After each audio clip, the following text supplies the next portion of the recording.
Украиналық тұрғындар, біз 7 күннен бері жертөлөдө турабыз. Ал жерде кичинекей балдар, анын ичинде бөбөктөр да бар. Ар кимдин тамак ашы түгөнүп баратат. Бирок бири-бирине колдоо көрсөтүү эң жогорку деңгээлде. Алардын жашоо ритми пайда болуп калды. Мен аз тааныган адамдар эртең менен жарыктын ылдамдыгы менен ойгонуп чай кайнатып жылынабыз. Бир аз түштөн кийин сенин тобуң менен бирге биз сүйүктүү шаарыбызды жоктоп, аткылоо үнүн угуп, ал эми түнкүсүн унчукпай коркуп жатабыз. Бул нымдуу, аянычтуу жертөлөдө биз менен бирге болгон ар бир адамга рахмат. Бул аман калууга жана эң жакшы ишенүүгө жардам берет. Бул күндөрдөн кийин биз жөн гана жогото албайбыз Украинаны. Украинага даңк. Украина 100% жеңип, бактылуу өмүр сүрөт. Ал эми бизге ок аткандар Россиялык аскер кемесин ээрчип кетишет, деп Тримаймося украиндери айтып жатышат. Киевдин Динамосунун экс-футболчусу Александр Алиев Украинаны аягына чейин коргойм деп убада берди. Доброе утро. Как я и говорил, я здесь, в Киеве, остался, останусь и буду здесь. И буду защищать страну свою, там, где родились мои детки. Призываю всех просто к миру. Ребята, украинцы, держитесь. Мы сила, и мы молодцы, и мы это все выдержим. Что в моих силах, я все буду стараться делать, чтобы в этой стране был только мир. Эми баарыбызга ушундай таттуу кабар керек. Бул түгөй патрульчу менен журналист убакытты албай Киевде аткылоонун ортосунда баш кошушту. Видеонун ылдыйындагы колду басып, подписаться деген кнопканы басып, жанындагы коңгуроочону да баса кетиңиздер. Орусиянын Украинага басып киргенине байланыштуу 38 мамлекет эл аралык кылмыш сотуна кайрылды.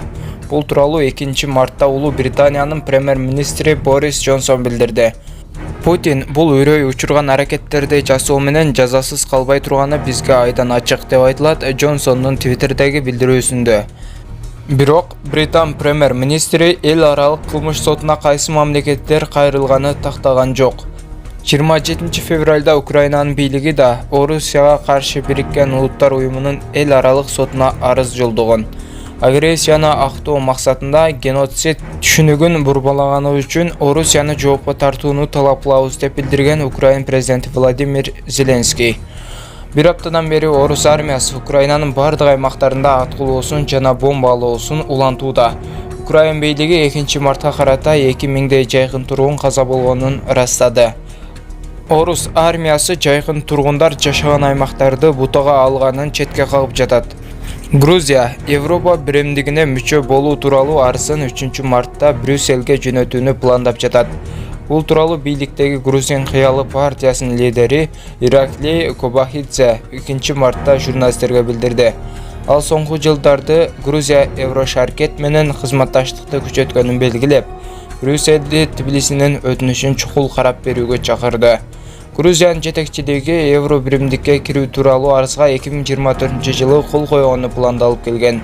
Бирок бийликтеги партиянын өкүлдөрү дүйнөдөгү өзгөргөн кырдаалга байланыштуу чукул чечим кабыл алынганын айтышты.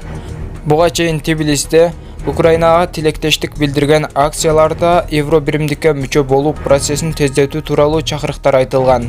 Орус армиясы менен күрөшүп жаткан Украинада 28 февралда Европа биримдигине кирүү тууралуу арызын Брюсселге жолдогон.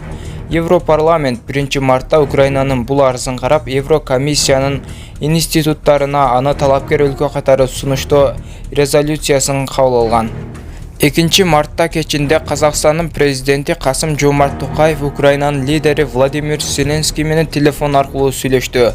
Аккордонун расмий сайты кабарлагандай, бул сүйлөшүү Украин тараптын демилгеси менен ишке ашты. Тараптар Украинанын айланасындагы кырдаал боюнча пикир алмашты. Касым-Жомарт Токаев сүйлөшүүлөрдө Украинадагы аскердик иш-аракеттерди токтотуу жана мындан ары болтурбоо багытында макулдашууларга жетишүү маанилүү экенин айтты деп айтылат билдирүүдө. Зеленский Токаев менен сүйлөшүүсүндө региондогу оор кырдаал талкууланганын, тараптар гуманитардык маселелерде кызматташууну макулдашканын Твиттерге жазды. Казак президенти Токаев Орусия Украинага кол салгандан бери Зеленский менен телефондон сүйлөшкөн биринчи борбор азиялык президент болуп калды. Bir күн мурда Токаев Украинадагы кырдаалга байланыштуу Twitter билдирүүсүн жарыялап, тараптарды диалогго чакырган. Ага чейин Улуу Британиянын парламентинде Путиндин саясатын колдойт деген жүйө менен Казакстанга санкция салуу ыктымалдыгы тууралуу маселе көтөрүлгөн. Шаршембинин кечинде орус күчтөрү Украинанын баш калаасы Киевке жана Харков шаарына соккурууну улантты. Анын алдында эки шаарда тең аба соккусу болоорун эскерткен сиреналар жаңырган болчу. Настоящее время телеканалы күбөлөргө шилтеме кылып билдиргендей, Харковдогу аскердик жабдыктарды жана электроника товарларын чыгарган заводдун аймагында жарылуу болду. Телеграмдагы айрым каналдар Харковду эки ракета жергиликтүү коргонуу кошуундарынын штабына тийгенин кабарлап жатышат. Киевде Украинанын абадан коргонуу күчтөрү орус армиясы учурган канаттуу ракетаны атып түшүрдү. Украинанын ички иштер министринин кеңешчиси Антон Герашенко билдиргендей, бул ракета Киевдеги аскердик күчтөрдү башкаруу борборлорунун бирине багытталган жана ракетанын калдыктары шаардагы жылуу суу түтүктөрүнө зыян келтирген. Орусия 24 февралда Украинага басып кирген. Bir аптадан бери орус армиясы Украинанын бардык аймактарында аткылоосун жана бомбалоосун улантууда. Украин бийлиги 2 мартка карата 2000дей жайкын тургун каза болгонун ырастады.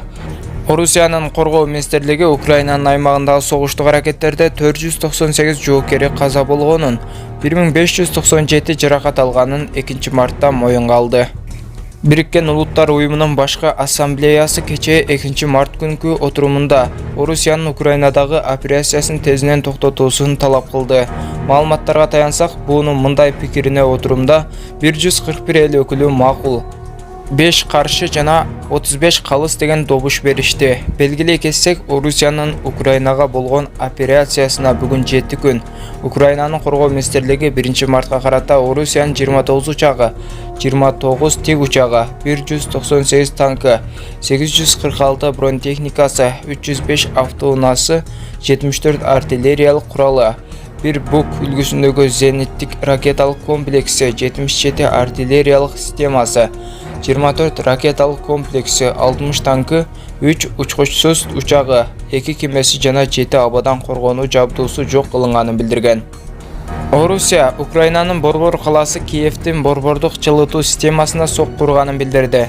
Бул тууралуу ички иштер министри Антон Герашенко тастыктады. Анын маалыматында Киевдин борбордук жылытуу системасына урулган соккудан аталган шаардын bir бөлүгү жылуулуксуз калышы мүмкүн. Белгилей кетсек, Киевдин тургундары Орусия Украинага кол салгандан баштап эвакуацияланып жаткан. Айрым адамдар унаа токтотуучу жайларда, башкалары метро станцияларында баш калкалоодо. Ал эми кече күнү Орусиянын ракеталары шаардагы телемунарага тийип, телеканалдар үзгүлтүккө учураган.